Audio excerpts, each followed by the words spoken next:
So, are there any cons or disadvantages of being in a union? There's a couple of ones. For example, there are the fees. You got to pay just to join.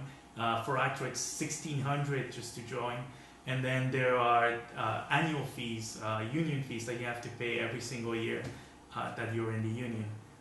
But also, you can't work on non-union shows, which is the big one here, because there's a lot of work that is non-union. So you'll be cut out of a whole bunch of auditions if you're in the union, because there will only be a certain specific amount of shows you can apply for, and you'll have more competition, and it'll be for more established actors. You can't produce your own work, essentially, unless you pay for a union contract and work with only non-union people. You even can't do theater as a non-union theater performer. You need to join the theater union if you're with ACTRA, or they won't let you do it. You can, however, if you're an apprentice member, if you just joined, you haven't gotten full member status yet, you can do non-union work in theater, but not in film or TV.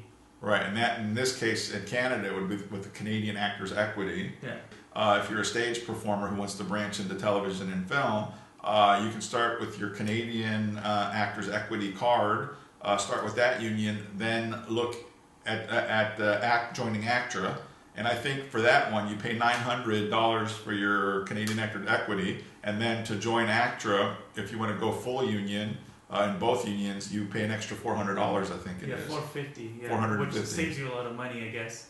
I don't know if Equity will credit you for having been an ACTRA member, though. Yeah. Probably. But yeah, so the three unions basically in Canada, the UDA, Equity, and ACTRA have gotten together to make sure that if you're in one of them, you can't work in the other industries without being in them.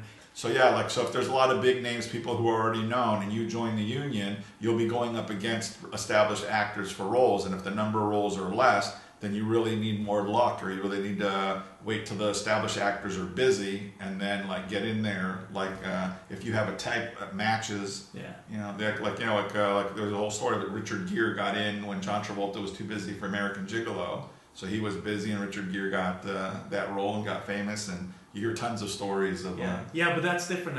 The vast majority of those roles are actually offered to people. That's another thing actually that we need to mention, is that when you're dealing with established actors, a lot of times the casting directors will have made up their minds about who they want to cast before the audition. So instead of auditioning people, they'll offer roles to the actors they want in the production. So there'll be fewer jobs that the rest of the actors are competing for. So the last thing is that there is a list of people in production companies you can't work for. Basically, they've been blacklisted by the unions, and I guess that it does in a way reduce the amount of work you can get. But usually they have some very good reasons for telling you not to work for these people. It's a lot of complaints, which is part of the good function in the union doing its job of protecting the members. They'll take complaints. They have a division. Every union's got one.